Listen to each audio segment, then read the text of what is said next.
Okay, welcome. The live stream is going a little. Okay, I think we're on now. Welcome. It's Danny Haifong again. You are tuned in to another episode of the Internationalist Transmission, and we have a very special guest. It's former U.S. Marine, current journalist, and the editor and the organizer of the New Atlas YouTube channel, as well as the website, which was formerly known as Land Destroyer. It's Brian Berletic. Welcome, Brian. Thanks for coming on the show. Thanks for having me. I'm really happy to be on. Great. Let me know in the chat if how I'm sounding and everything. I'm kind of messing with audio. We tested before, but if anything goes wrong, just let me know. But yeah, let's get to this. So Brian, I've actually been reading you since the Tony Cartalucci days, over a decade. I remember reading your work in places like New Eastern Outlook, which you still contribute to, as well as places like Center for Global Research, based in Canada. And around that time, I was kind of diving into geopolitics in a really broad sense. The Obama administration's invasion of Libya really sparked my interest in how the Democratic Party was continuing the onslaught of imperialism that my generation had associated with George W. Bush and the war on terror.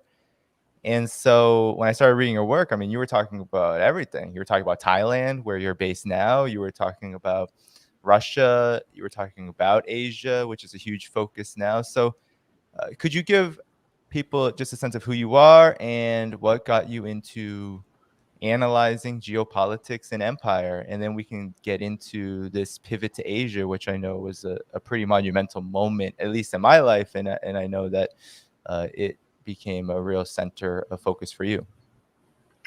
Okay, so I mean, like you said, I'm a former U.S. Marine. My mindset going into the Marines was patriotism, wanting to do my part, perceiving that being part of the U.S. military is protecting the country. And I guess in a way it is, but in a very minimum sense, because most of what the U.S. does is imperialism. It's not actually defending the country. Every nation should have a powerful military to protect themselves. That's obviously not what the U.S. is doing. And my own personal experience, I spent most of my time in the Marines in Japan and just watching how the U.S. military interacted with the locals and with officials there. It just seemed unfair. Even in the mindset that I had, I saw things and I just thought, that's not right. Why are we doing that? If we're the good guys, why are we doing stuff like this? And obviously, the war with Afghanistan, that started while I was in. And then they were getting ready to go into Iraq. And even in the military, the people around me would say, there's no weapons of mass destruction in Iraq. This is just them finishing what they were doing during the Gulf War. This is just them making an excuse to go in. This is people in the military saying this. It was very obvious, and it just seemed outrageous. And when you understand what these weapons do, you're trained to use these weapons, you understand what they do to the human body, and you understand that this is the U.S. going into somebody else's country, unleashing these weapons on people based on a lie. That is horrific. When you realize that, how horrific that is. A lot of people kind of take it like, they're spectators or an audience in a movie or something, and it doesn't seem real to them. To me, it seems real, and it seems unjust, and it just felt like something that you should stand up to, and that's why I got involved in writing about it. For the longest time, I hadn't been writing. I think I started writing like around 2009, and it's because I didn't know enough to feel like I could share anything. I was busy researching and trying to figure out what to do. You grow up believing in something, it turns out to be completely untrue. You have to restructure your whole life. And that's what I was doing all those years. And when I started writing, I picked a pen name, Tony Cartalucci. I did that for a multitude of reasons. Writing about, if a country is going into another country, I'm just wiping everybody out. Like when you're going to speak up about that, there's some danger involved. At least it seems like there's some danger involved. And so there was that. And then I started noticing what the US was doing in Thailand. I decided to leave the US altogether. I wanted nothing to do. I didn't want to contribute to it. A lot of people think that I'm some kind of I'm like anti-American or something. That's not true. I'm anti-US foreign policy.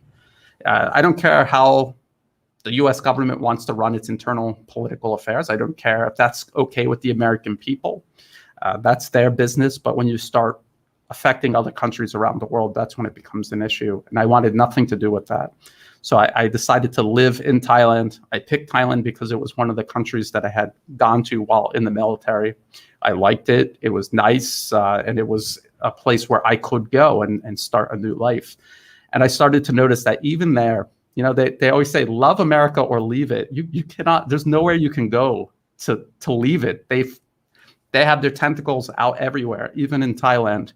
I noticed the political interference. I noticed the proxies that they were backing to try to control Thailand politically, economically, and I started to write about that as well.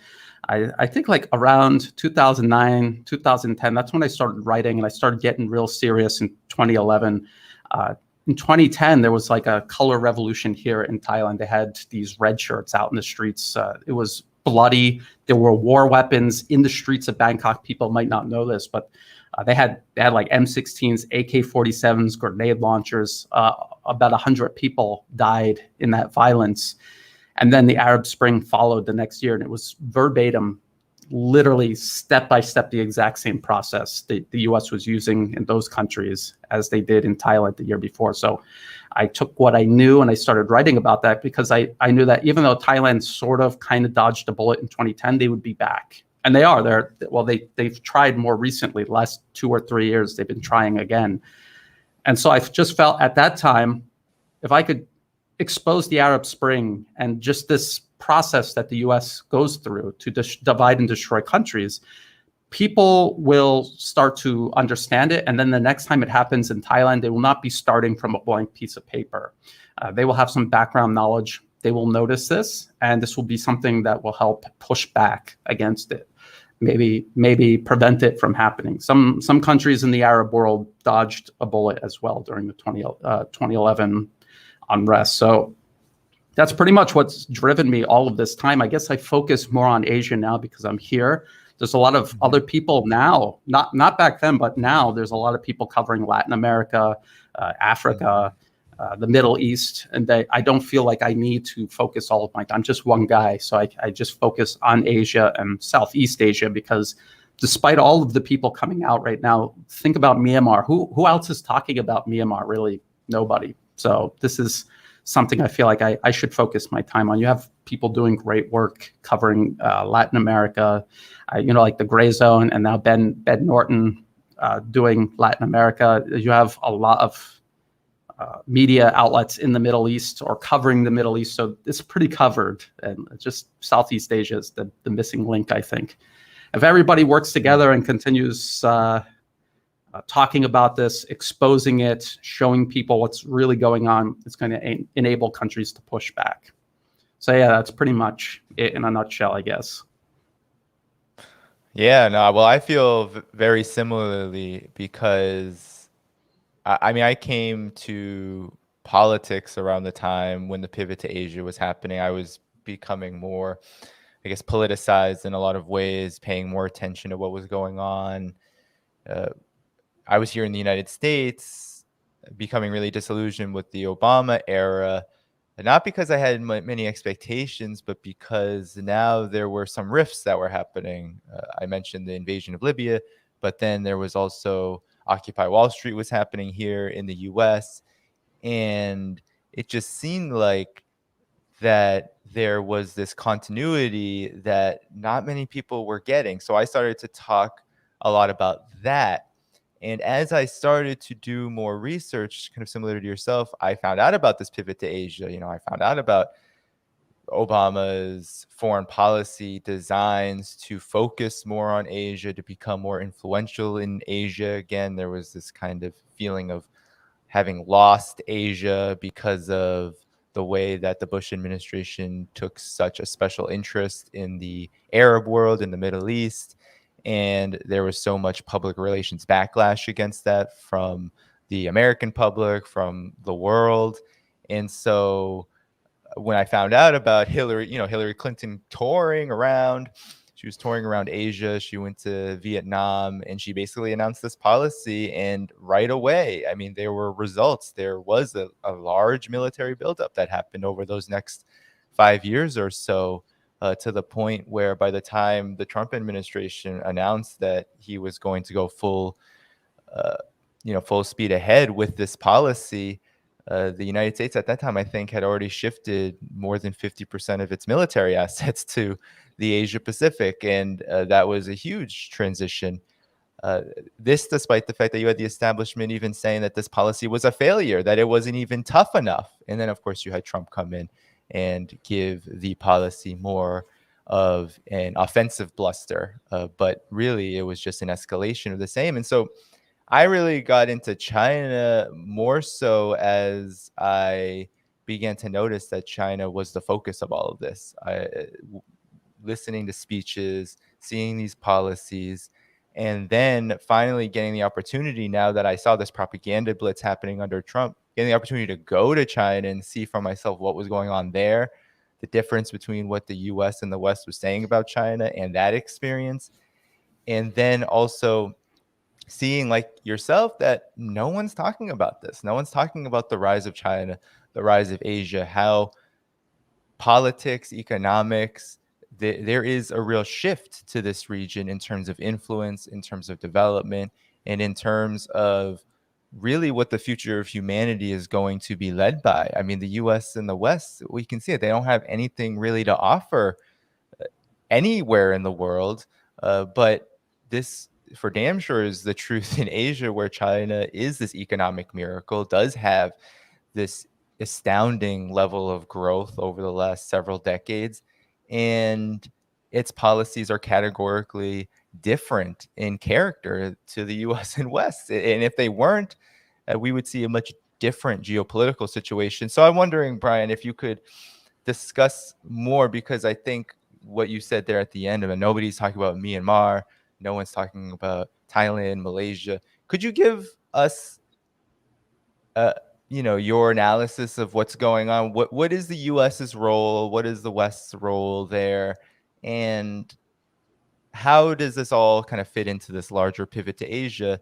And maybe any changes that you've seen over this time period, because we're kind of celebrating almost a decade of this policy, really, that has culminated now in this Winter Olympics moment. So maybe if you could give your analysis of what it's been like to cover that and what's been going on.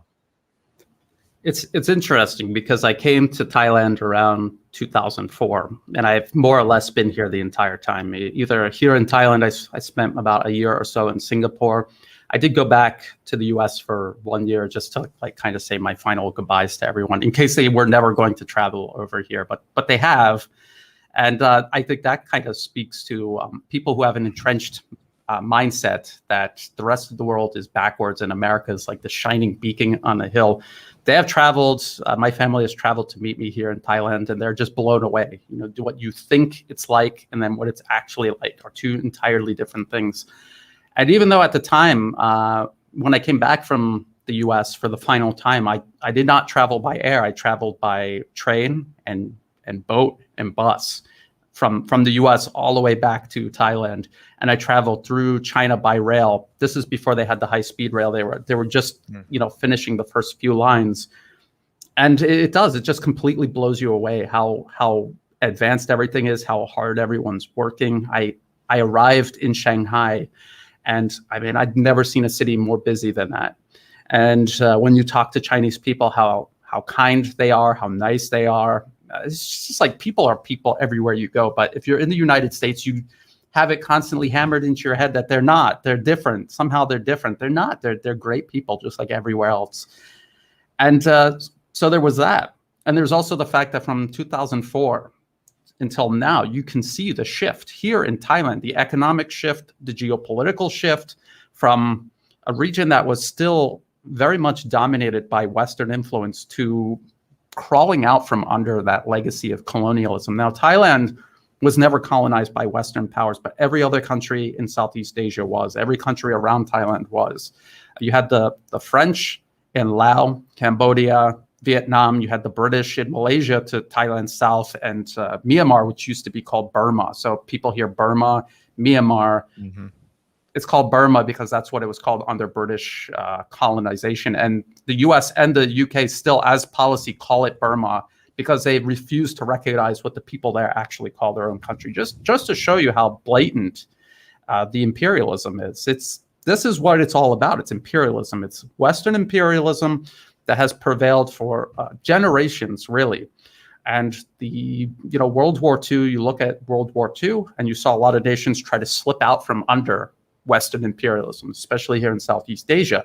And the 20th century was all about the US leading the charge with the British, with the French, and other Western countries, trying to reassert control over Asia. That's what this has always been about.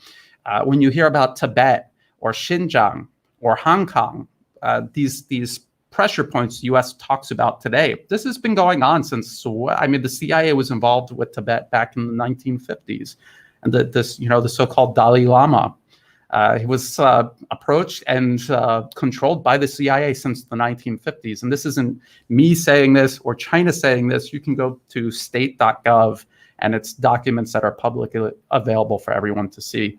And that's pretty much what it's been about. I mean, the pivot to Asia, this was just like kind of a propaganda campaign to really try to consolidate everything and really focus on it. But it's something that's been going on since the end of World War II. This process of trying to encircle and contain China by undermining the political and economic sovereignty of nations surrounding China, including in Southeast Asia.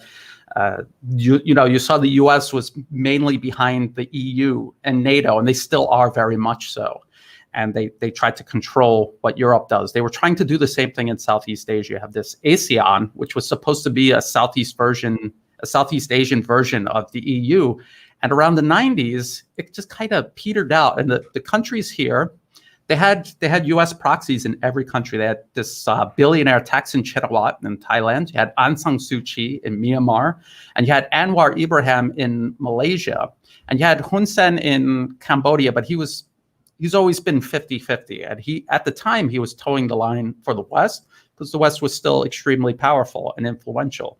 But at that time, from the late 90s until now, there has been this actual pivot away from this Western influence and a real beginning to sovereignty in Southeast Asia. And it's been China that's helped do that. One other story I just kind of want to relay is during my trip back to Thailand from the US, this was around 2006, 2007, something like that. I passed through Laos and I took a bus, and it was through these winding mountainous roads. It was horrible. It was 3 days from Kunming to the capital Vientiane on the Lao-Thai border. And at that time, you saw Chinese construction crews building these modern highways. Now, those highways are done. And by road, the trip is cut down to a day. And now they have the high-speed rail. And you just have to think that the US, France, the UK, they've had control over this region more or less for generations.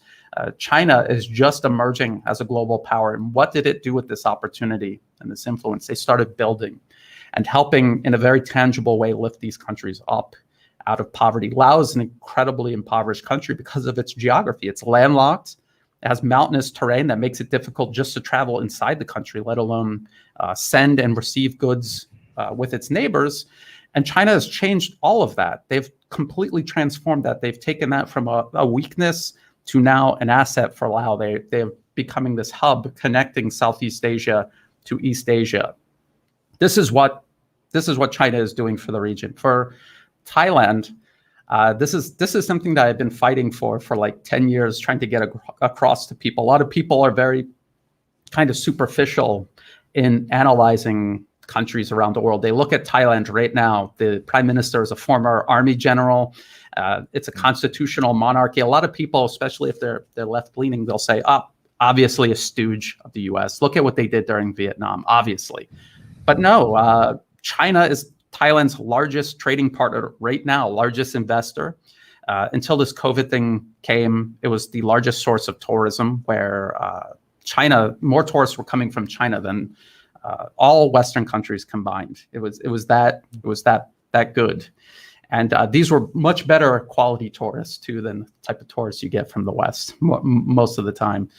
And the high-speed rail is supposed to go from Laos through Thailand to at least Bangkok, but perhaps from Bangkok to Malaysia and even Singapore. And this is already under construction. So the Thai government right now is working with China on the Belt and Road Initiative. And also something else people don't know is that China is also the largest provider of arms to the Thai military. So they've been replacing all of their old, outdated US hardware with Chinese alternatives.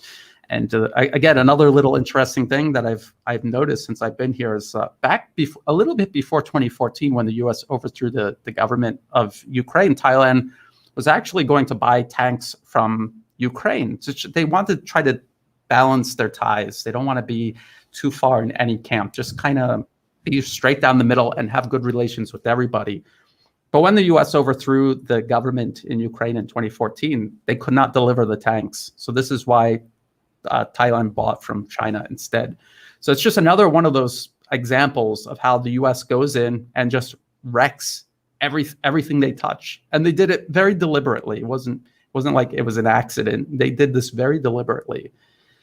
So just being here in Thailand all of these years and watching how things have transformed, how all of the signs used to be in English and Japanese to cater to those type of tourists and investors, to now English schools offering Mandarin classes.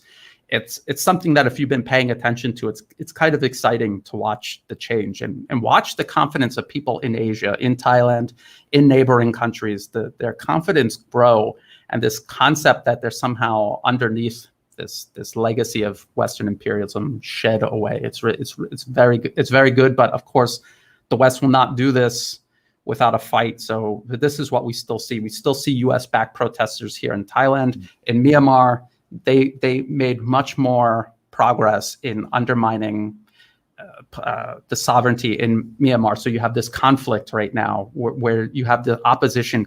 I mean, they're like ISIS. They're such extremists and so impossible to talk to. And they are burning their country to the ground right now. And so the U.S. is still posing a huge danger to the region. And this is what their pivot is about. It's not about competing with China. It's about burning everything down to deny it to China, and also just deny Asia this chance at rising and shining on the global stage. Yeah, indeed. When you were talking, I was thinking about that coup, so-called coup in Myanmar. And immediately what the United States did was they slapped sanctions. And if you read the sanctions from the Department of State website, the State Department website, you'll see that it's all targeting state-owned industries. So it's all about creating not only economic suffering and pain, but directly influencing the political situation on the ground. It's about starving government resources and trying to enact a political situation that's favorable to the United States. And it's all about U.S. national interests. That all of the political establishment, regardless of which party, they say the same thing about that. They say it's all about U.S. national interests. And I'm glad to have you on, Brian, because I feel like this positive side, these positive developments that are happening for the people of this region in China. When I was there, the level of confidence of Chinese people, I mean, I don't know how it is in other parts of Asia. It's great to hear that in Thailand this is also the case. But in China, I mean, I literally have never seen people that confident. Like growing up in the United States, in a moment, I grew up, all of my adult years have been post 2007, 2008 economic crisis. So the enthusiasm, the lack of enthusiasm, the disillusionment, the hopelessness, the mental health crises, the unemployment, the economic struggle and strife, the exploitation, the policing, all of these real signs of decay are just so formative to people now. And so in the United States, I mean, most people walk with their heads down. Most people walk with their head. They don't have hope for the future. And there's good reasons for that. But in China, it's the exact opposite. And I feel like in Asia, this is a huge thing too, is that there is this hope that the centuries-long underdevelopment, the colonialism, the intervention, all of the suffering that has happened, that will come to an end, that it's coming to an end, and that there is a much brighter future for the generations to come, including the one that is currently making history now. So I think it's really important to talk about this, but I also know that, and I know you know this, that there's been a heavy-handed response from the United States and the West to this. The pivot to Asia was one that was kind of the military component with the propaganda. But there's also this soft power component that you talk a lot about that I think is really important, because I think it is what gives the United States and the West this sort of public relations image of being interested in democracy and interested in bettering the lives of people. You hear it when the United States talks about the South China Sea, for example. The US paints itself as this savior, that it's going to come into the South China Sea dispute and ally with the Philippines, ally with Vietnam, ally with Malaysia, and essentially turn things around and get the Chinese aggressor to stop being a bully, right? That's the narrative. But then there's these soft power actors. You kind of mentioned it with the protesters in Thailand, but this is going on all across Asia. A lot of backing from the National Endowment for Democracy. It's just a lot of covert activity happening. Could you discuss more about that, and what is that in response to? To me, it seems like a real, almost like a real desperate act to conceal the true interests of this empire, but at the same time, as you said, it kind of backfires in a lot of ways. So yeah, could you talk more about this part of this war on Asia, this war on China? Yes, absolutely. It's backfiring now because people are aware of what this all is. When they see this happening, they know that it's the United States meddling in the internal political affairs and attacking the sovereignty of nations. But it didn't always used to be that way. I mean, back in 2010, when Thaksin Shinawatra and his red shirts were out on the streets, you have a lot of even anti-imperialists confused about what was going on, because what the U.S. does is when they back these groups, from country to country, they all have a different story. And the only thing that they have, in common is that they're being funded by the U.S. and they're usually anti-China and anti-Russia. That's the common denominator. But they would use leftist slogans, even though their leader is this extremely corrupt billionaire, worst human rights record in Thai history, hiding out in Dubai and traveling to the United States. And when he was overthrown in a military coup in 2006, he was like literally in New York City at the Council on Foreign Relations doing a talk when he got overthrown by the Thai military. But a lot of even anti-imperialists were confused about this because of the soft power component and how well it was hidden, how difficult it was at the time to get information about this. But I like to think that in some way I've helped direct people's attention to this. When you see something happening, follow the money. Do not be distracted by ideological superficialities, because oftentimes that is done on purpose, specifically to help camouflage what the U.S. is doing. So you have to ask yourself, are you really trying to oppose Western imperialism, or are you just trying to kind of like cultivate your own pet political proclivities by going along with these sort of things? And oftentimes you'll find that governments, even though they superficially seem like they're not leftist or they're not socialist enough, most of the time their policies are much more socialist than you would probably think. And this is one of the reasons why the U.S. is going after them. So again, like Thailand, you wouldn't think that there's a lot of socialism going on here, but there is. There's universal health care. This is something that as an American, I know nothing about. And even if you're not covered, because I'm not Thai, so I'm not covered, but they have done a lot to keep the costs of all kinds of medical treatments down. And this is something that's been going on since I've been here. This is a long time coming. There's a lot of examples of that here in Thailand and across Asia. Now, the soft power component, this really was like at the heart of the pivot. What they want to do because none of these countries, obviously, they're looking at what the U.S. has to offer. They're looking at what China has to offer. It's a no-brainer. It's not even a difficult decision. You want to move forward into the future with infrastructure, trade, peace, and stability, you go with China. And if you want to burn the whole region down, but profit personally, you go with the U.S. And you might profit personally in the short term, but in the long term, you're not gonna have a country underneath you left. So this is the thing most people, except the most hopeless cases, have figured out. And this is why you have the U.S. backing these opposition groups. And when you listen to them talk, when you press them for, what is your program? What are your policies? What do you actually want to see happen in the future? They don't have coherent answers to any of this. When you ask, what is your problem with China? They'll just obediently regurgitate Western propaganda talking points. There's no actual thought or reason or logic to any of it. And so like in Thailand, for example, they still have Thaksin Shinawatra. He has a very powerful political network. He's got a lot of people in business supporting him, even still here in Thailand, despite it being considered a military dictatorship. They're very soft in their approach. There's agitators that are trying to burn the city to the ground, and they constantly let them out on bail, and they continuously do it.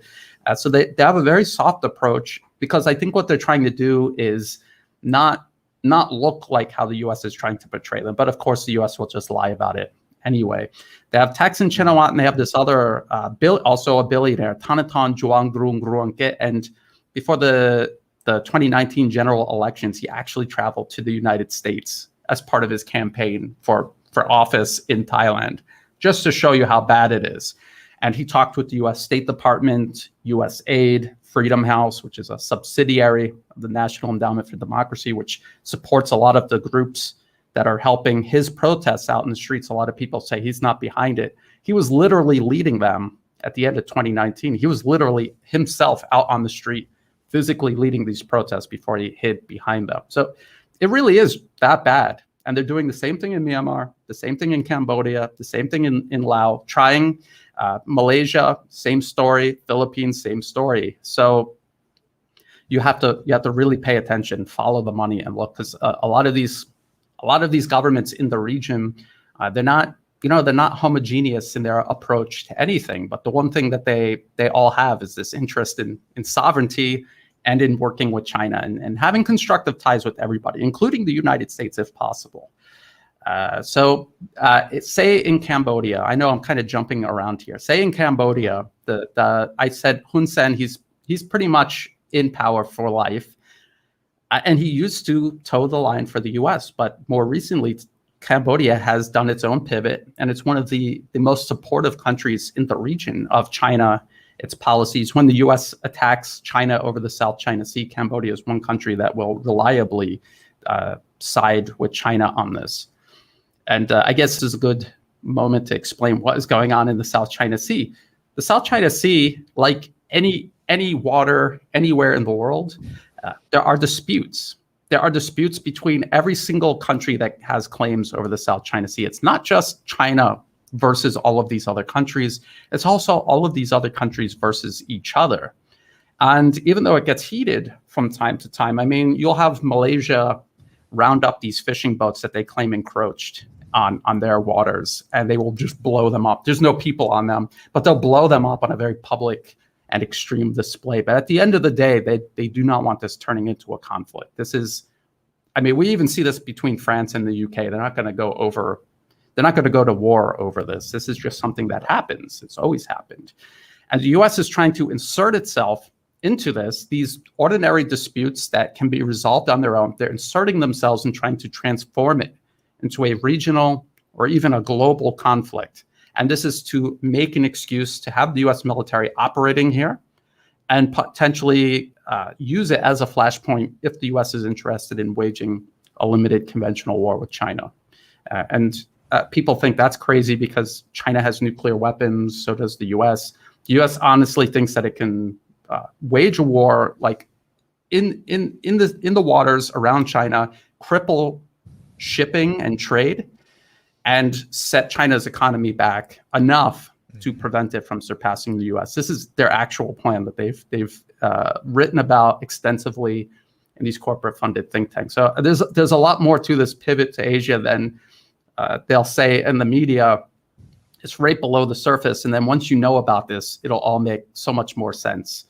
Another soft power is very invasive and dangerous, even if it's not paying off, because the U.S. will try to flip these countries and get them on board and encircle China. But if that fails, they'll do like what they're doing in Myanmar right now, which is just burn the country to the ground so that nobody can benefit from it. And since it's bordering China, it'll be a perpetual crisis for China to deal with rather than an asset, helping China's rise, helping China's Belt and Road Initiative benefit themselves and anyone else in the region. Soft power, for example, this was initiated under Obama and continues to this day. This Young Southeast Asia Leadership Initiative, YSEALI. And what they do is they take young people from this region, they bring them to the United States. There's like a very short-term educational course. They bring them to Washington. They talk with politicians. They visit the think tanks. And then they send them back to the region with a budget to start up one of these fake NGOs. And it's like a cancer. It's like just festering. And if countries in the region do not take this seriously, this is something that will damage the region. It might not necessarily give the U.S. control over these countries, but it'll create enough division internally where these countries are paralyzed from perpetual political crisis, which is something that's like very borderline here in Thailand, for example, or Malaysia.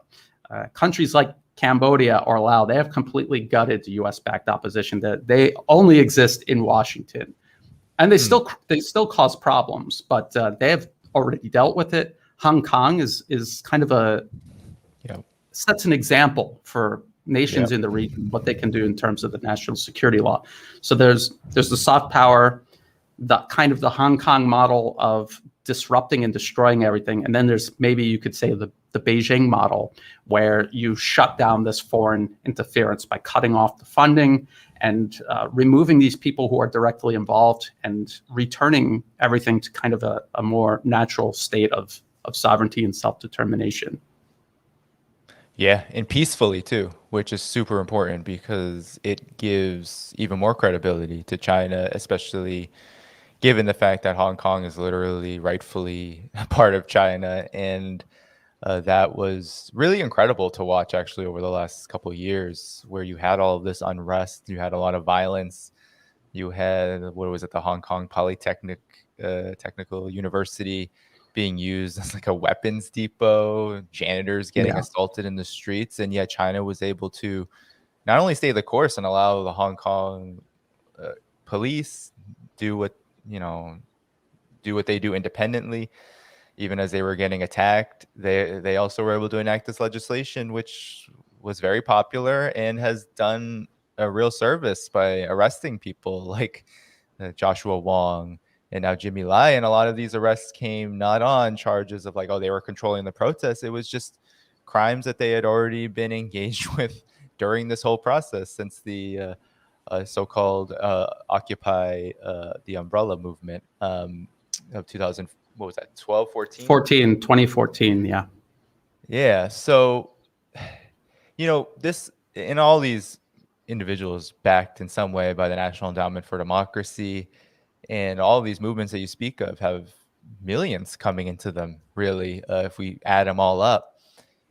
And to me, the National Endowment for Democracy, I mean, this is just well known that it is a CIA spinoff, but the strategy, right? The strategy that it employs is really making mainstream what the CIA had always been doing. It's counterinsurgency warfare, and counterinsurgency warfare is not just, well, you're going to arm rebels and let them go, like is what happens all across the world. No, there's a huge component of propaganda, and there is a real ideological component to this to make these forces seem like they are in fact democratic and that they are in fact worth supporting. And this dates all the way. I mean, this was happening even during the U.S. invasion of Vietnam, of all things. You had these real concerted campaigns to try to paint the puppet forces that the United States was supporting in Vietnam as victims of communist tyranny and whatnot, and that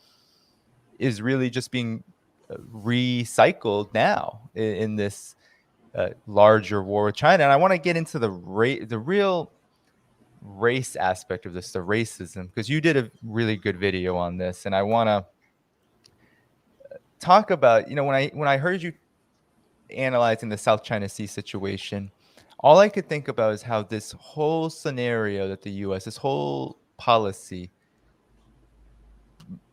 makes it so the United States is pushing its so-called allies that Biden can't stop talking about. But really what it's doing is it's using them as a buffer to facilitate a war. In the United States, we know that despite all of its bluster and provocations, Rand Corporation, all of these big think tanks that study war, they said that this would be a disaster if there was an out-and-out confrontation. And I think what the United States really wants, and this is just utterly and totally racist, is to use the Asian countries that it is mobilizing, that it is undermining, and that it is attempting to seize control of, and use them as the proxies for this war. So the United States doesn't really have to lose anybody, right? This is what Obama said during Libya. He said it wasn't a war because U.S. troops were not dying. And I think the United States wants to repeat that scenario when it comes to this pivot to Asia, when it comes to this larger conflict with China. That's the policy is all about. So that, to me, that there's nothing more racist than that, than to literally, as an imperialist country run and ruled by largely white men, Westerners, to use Asian countries as your foil to wage war. Could you talk about the racial aspect of this larger pivot, this larger war that we're seeing, this buildup to war with China and these provocations against Asia? That's a really good point. And one thing I just kind of want to touch on a little bit. You just said counterinsurgency. Insurgency, counterinsurgency is something the U.S. does. The NED is definitely a part of that. It's kind of like a very slow motion.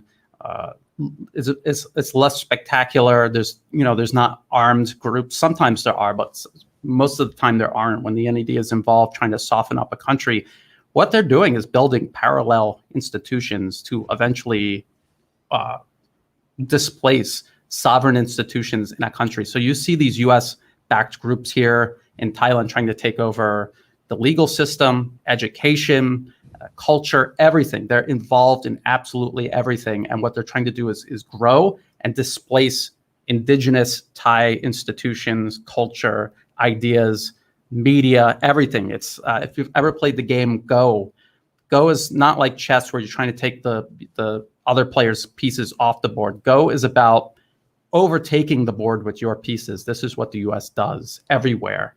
And this is where the real battle lines are drawn. It's keeping them from displacing your pieces, strengthening your pieces to keep this from happening. And of course, like what happened in Hong Kong, this was what they were doing. I mean, they have entire universities overrun by these people. You have to weed them out and cut them off permanently to stop this from happening, or it'll go on forever because these people honestly believe what they're involved in, and they won't stop until you cut off this funding and this backing. Now, what you were saying about race, I mean, imperialism, Western imperialism for generations and generations has been predicated on racism, on the notion that Western society is superior and everyone else is backwards, and that it's the West's duty, really, to sort all of these backwards people out and get them on board and get them with the program. You saw this all over the place. And they don't actually believe this. They know what they're doing is ruthless. They know what they're doing is inhumane, but this is how they present it to the public. This is how they justify it. And this has been going on for generations. It's something that still continues even to this day. When you hear people talk about Thailand and they're saying, they do this and they do that, and it's not like what we do in the West, so they just assume that it's wrong and it's backwards. That's racism. You're a racist if you're saying Thailand is wrong for having its monarchy, its military being a powerful independent institution. Why does Thailand have to copy what the West is doing to be right? And so this is that racist component of imperialism out in the open today in the year 2022. This is racist imperialism right out in the open. And it's done in every single country where your values are wrong unless your values are copying and even groveling before Western ideas and so-called values. And so people really need to always keep this in mind. What you say about the U.S. using Asians against Asians, that is a good point. Another good point to keep in mind is that the U.S. is not just fighting against China and trying to prevent China from surpassing the U.S. When this happens, it'll be irreversible. The U.S. will have absolutely no way of stopping it once it happens. It's also about stopping all of Asia rising. Like I just said, Laos was an impoverished, landlocked country that is now being transformed into a logistical hub by China. By the way, when China was building this railway and also the highways, what were they doing first before they could do anything? They had to demine the land because the U.S. dumped mines, unexploded cluster munitions. There's more unexploded ordnance in Laos right now than actual people. That is how badly the U.S. bombed this country.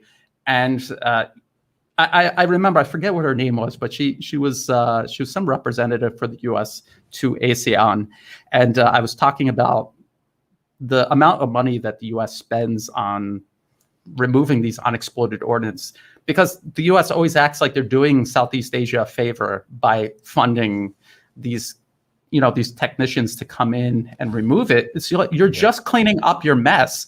They haven't even done that, let alone move past that and actually help these countries in any tangible way.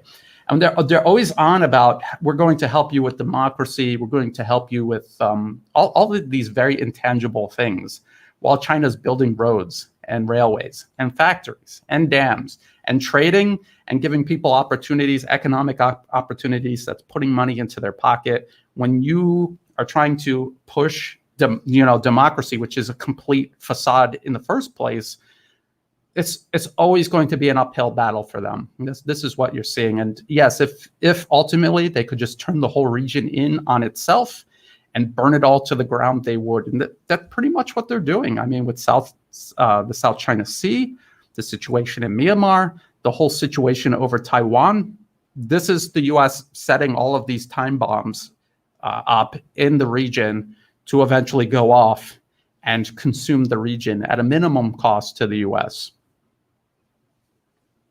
Yeah, no, that is definitely the case. I mean, there really can be no other explanation given what's happening. I mean, those countries that are struggling the most right now are those countries that are dealing with U.S. influence. They're the ones who really are dealing with this need, as you said earlier in the program. It's like this balancing act. If you're a government in the Asia Pacific, you have to contend with the United States seeking to impose its hegemony onto you. And then you have China, which has 5G technology and all of this incredible infrastructure, this high technology that it's willing to cooperate around for a very fair deal, right? The way that China deals with countries around the world is very fair, and all of the progressive governments around the world and all of the governments that have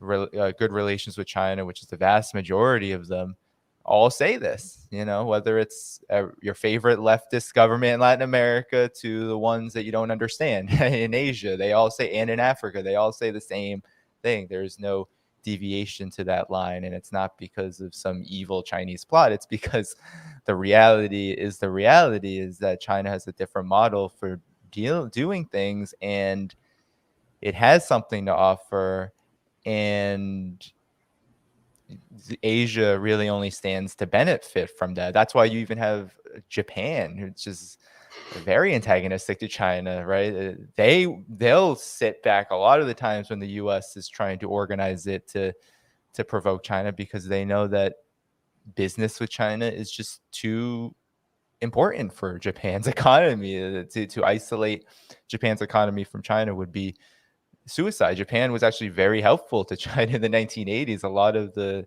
development and growth that you see China being able to accomplish now, a lot of that had to do with Japanese assistance, because Japan had its own resurgence around that period, and they really shared that information and shared that know-how.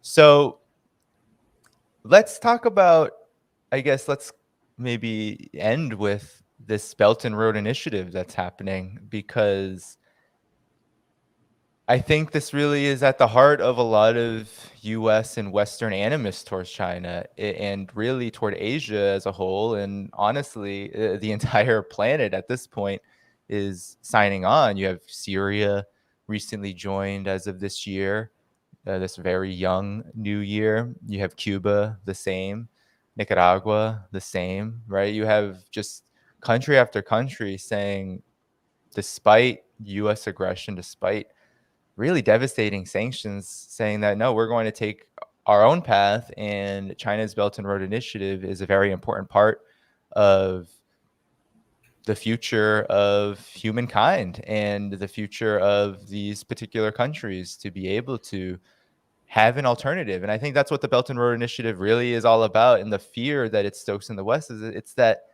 now these countries can choose. It's not just the US is the only country that can dominate and dictate affairs, especially on the economic front.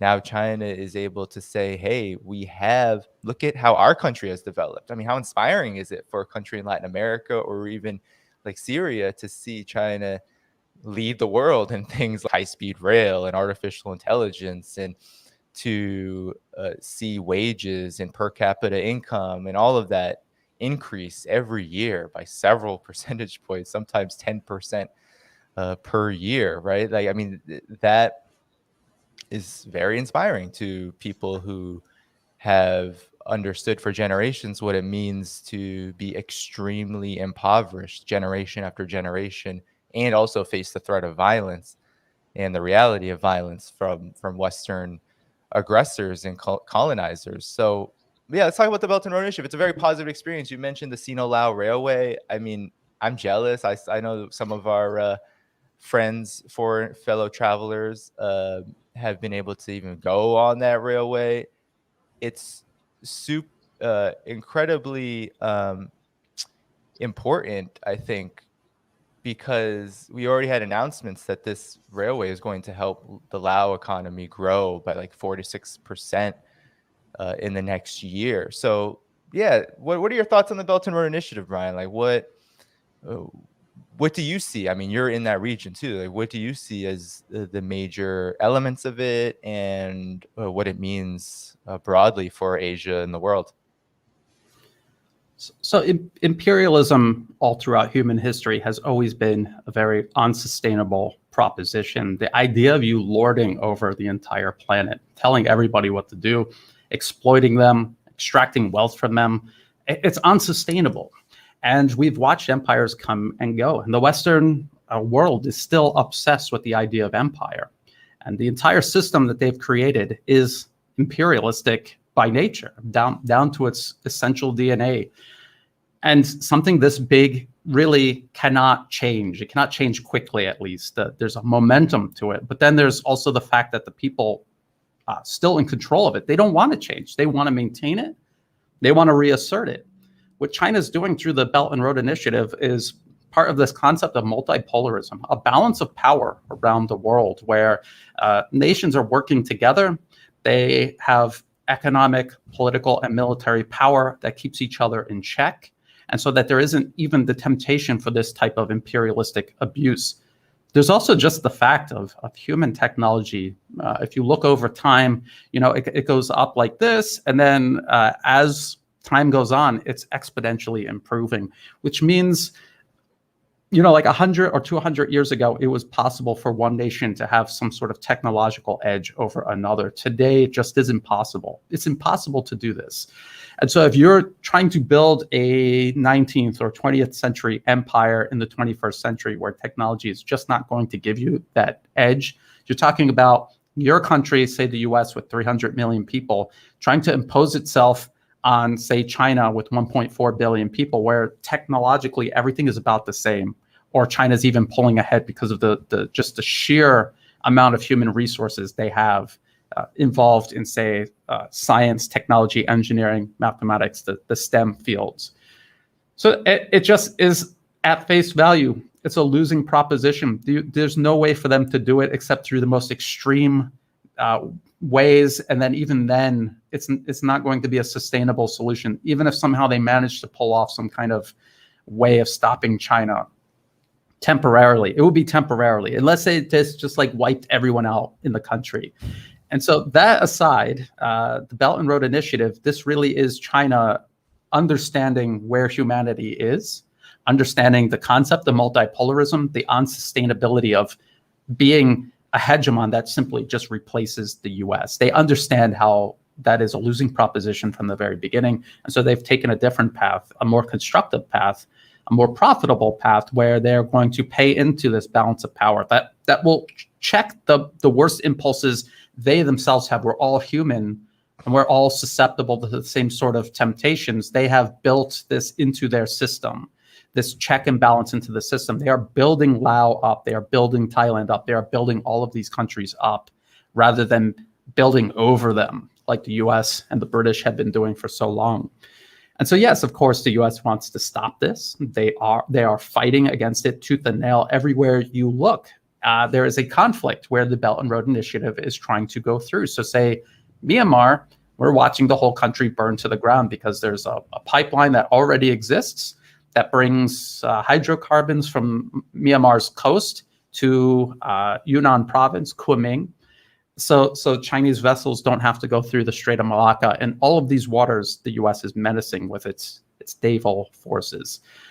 Pakistan has the China-Pakistan Economic Corridor, and we have this Baluchistan separatist movement that's always targeting and killing Chinese engineers, attacking the physical infrastructure. This was also going on in Myanmar for years and years. And again, the Baluchistan separatists are openly backed by the US. There was a time where even in Congress, they were openly talking about supporting them and helping carve Baluchistan. This is the southwest region of Pakistan, carving it off from Pakistan, making it independent.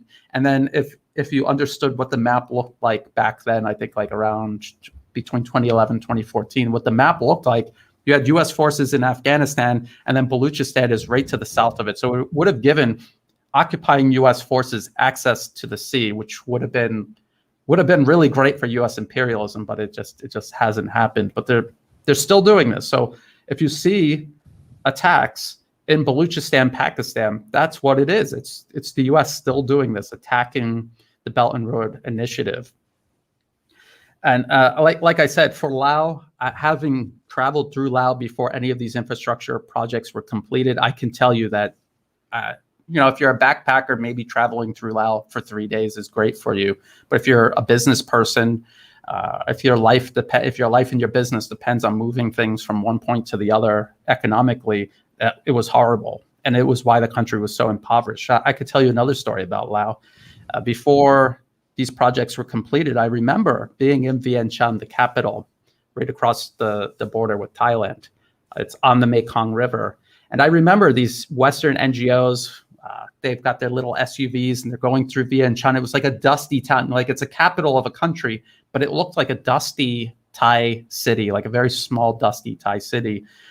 And the UN and these other organizations controlled by the West, they would be hanging banners in the streets saying, like, turn out your lights at night, don't use electricity. And you have to think about what the mentality is behind this and how this has been applied globally by the West. If your goal is to control the entire planet, you do not want to build these people up. You don't want to give them infrastructure. You don't want to give them resources. You don't want to give them economic opportunities. You want to keep them down in the dumps, impoverished, divided, and even fighting if possible. This is how all empire has always maintained itself. And this is how modern empire attempts to maintain itself. So the Belt and Road Initiative really it's like the antidote to all of this. And the West is just kicking and screaming every step of the way.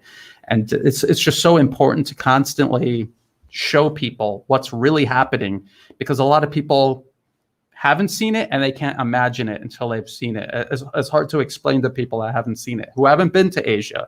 If you're a Westerner and you've never been to Asia, You have no idea because all you know is what your media is telling you. We already know how the Western media deceives people.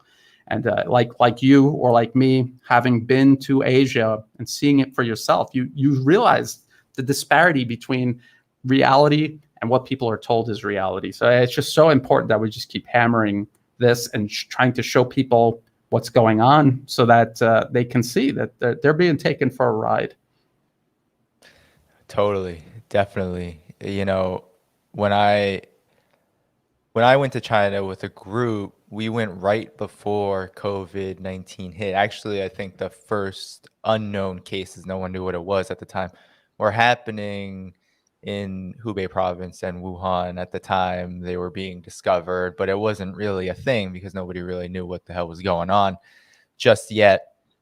And ever since, I've been really wanting to go back to Asia. And I think a lot of what we've discussed today is are reasons why. I mean, the progress, the hope for humanity, the project like the Belt and Road Initiative, all this infrastructure development, the fact that lives are improving in China and are in the region because of this shift, this development of a multipolar world that's occurring. I mean, we just need so much more attention on this. And what I've been disappointed with out my way, out here in the United States and the broader Western world, especially on those who call themselves progressives or the left, is that it's kind of ignored. I mean, I think there's a big racial aspect to this. I think there's just a real anti-communist tendency that exists in this part of the world. And because of that, I mean, so many opportunities are being missed to, I think, forge a much stronger pole of progress and resistance to empire. And I think that's why it's so important to talk about this. When you were speaking, I was thinking about, you were talking about Pakistan. I mean, part of the uh, Belt and Road Initiative and its impact on Pakistan is, I think, the first public transit system was built there. The first metro train system was built with Chinese assistance. I mean, that is what the forces at the United States are seeking to literally blow up. I mean, that's what's happening in Myanmar too. I mean, these forces that the U.S. are supporting are literally targeting infrastructure. They say it. I mean, the State Department will say we're targeting these institutions in this infrastructure because they don't want to see it built up. And that's what always gets me about this whole China and the U.S. false equivalency narrative. It's if China and the U.S. were the same, then China would be looking to denigrate and suppress and oppress the countries that it works with, not help ensure what China's actual vision is, South-South development, not ensure that countries that have this similar legacy and history of colonial and imperialist oppression, help ensure that they reach a similar level to them. I mean, to whose benefit, if you're a colonizer, is that, right? It's to the benefit of everybody. That's the exact opposite of colonialism. And when you're describing what the US and the West are trying to sow, and trying to maintain empire, I thought about the United States itself. That's the situation here. Is the divisions, the strife, this economic crisis, this lack of trust. There's this sort of decadence in the face of incompetence almost, right? You have all of this happening in the United States, in the West, and we're constantly told that China is the problem and that there is this drive for this new Chinese empire, when in fact the biggest problem for us right now is how the West's declining empire just is not going to go out without a fight. And I think that's what we're seeing when it comes to all of the progress that's occurring with the Belt and Road Initiative. Somebody in the chat asked, well, what are the conditions of workers in BRI? You know, China has poured trillions of public dollars into these infrastructure projects. What's going on with the people? And even the World Bank, I think a couple of years ago, said that there will be something like 7.6 million people lifted out of extreme poverty very soon because of these projects. I mean, these projects are providing jobs. They're, when you lift the level of development of a country, the standards of living go up. And one of the things that I think is so important about resistance and progress and revolutions, and, you know, there are a lot of people on the left who want to see these things, is that it cannot happen in a state of despair and in a state of underdevelopment. Like, it cannot happen out of mass suffering. And I think we're seeing that in the US and the West. More and more and more and more people are suffering, and we're seeing all of the cracks and fissures in these societies emerge from that suffering. But when standards of living improve, people's expectations then rise, and then you have an even further impetus to make progress and to ultimately achieve very progressive goals for humanity. And I think China is showing us that, and the rest of Asia are showing us that. So I really appreciate you, Brian, coming on. I don't know if you want to respond to any of that, and then maybe just any closing thoughts.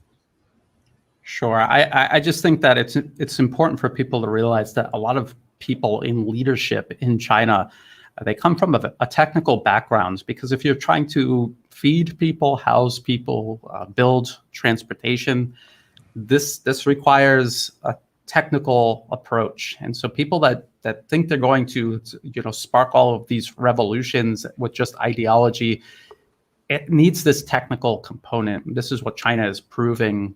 This is what actually works. This is what's actually lifting people up. It's not an ideology by itself. It's backed by a very technical and practical approach. And even here in Thailand, I mean, you see people doing very practical things to help improve life. And you give people access to education so that they can get these skills and then contribute toward the country. And this is what keeps things going. And I just think back to the United States, the way people kind of look down on vocational school and technical jobs, and people want to show off their legal diplomas or whatever. And it's just, I mean, look at America as a country run by lawyers and career politicians who have never had a real job in their life, or some military mixed in there. And it's just a recipe for disaster, because these people don't even understand the type of solutions that need to be implemented. So how are they ever going to do it? Versus countries that have people in power that do understand this and are using this approach. So having a technical approach to all of this is very important. And I often find that when I'm personally trying to contribute, I have an industrial design background. When you're talking about practical solutions, you could have like 10 people in your group, and every single one of them has like an opposing ideology, but they're all coming together for this very practical solution. They put all of that aside, and they do something that tangibly improves everything for everybody. So I just think that's something important to keep in mind. I didn't always have a technical background. I went and got one because I saw here in Thailand, people don't realize this, but the Thai monarchy for decades has promoted a very practical approach. The idea of self-sufficiency, understanding where your food, your power, everything comes from, and having control over that, having your own land, having your own means of production. This was all promoted at the top level here in Thailand. That's what got me into looking into this. And I noticed there's a lot of similarities to what's going on in China. And I just think it's so important for people to explore that. Even if you don't have a technical background, it's something that you should probably try to look at. Just take a look at it. Yeah. Definitely. Especially when we hear things from the Mike Pompeos and Antony Blinkens of the world of China stealing patents, China stealing this, it's a force that's really holding back innovation. Well, just take a look at everything that you're saying and all of the ways in which the Chinese government, the CPC, and the rest of the continent, the rest of Southeast Asia, the rest of the region is trying to ultimately. I mean, a lot of it is learning by example, and there are quite a few countries that are attempting to do that. And I think that it's so important because it's very concrete, right? We tend to, in the United States and in the West, to look at a lot of things ideologically because we have no power. And I think when you look outside of this realm, that's why I focus a lot on international affairs, a lot on the world situation, is you see that once you get power, once you have the power to actually influence society, once ordinary people are kind of put in command, then a lot of very interesting things can happen, especially just in the way in how things are governed and how economic development happens. So thanks, Brian. It was really good to have you on. I know that this video in some capacity to be on your channel as well at some point in the near future. So do you want to tell people where they can find you? I have a website, newatlas.report, and I also have my channel on YouTube. It's just the New Atlas. Just search for it, and you'll find it. And I'm also on Twitter for the time being. They had kicked me off of Twitter and Facebook for years, and there's some, I don't know, I just snuck back on somehow. Brian_Berletic. That's where you can find me on Twitter for the time being. And thank you very much, Danny, for having me on. I really appreciated this, and I would love to come back on anytime. Just ask. Yeah, definitely. We'll definitely collaborate more in the future. All right, everybody, that's it for us. Take good care. We'll be back soon.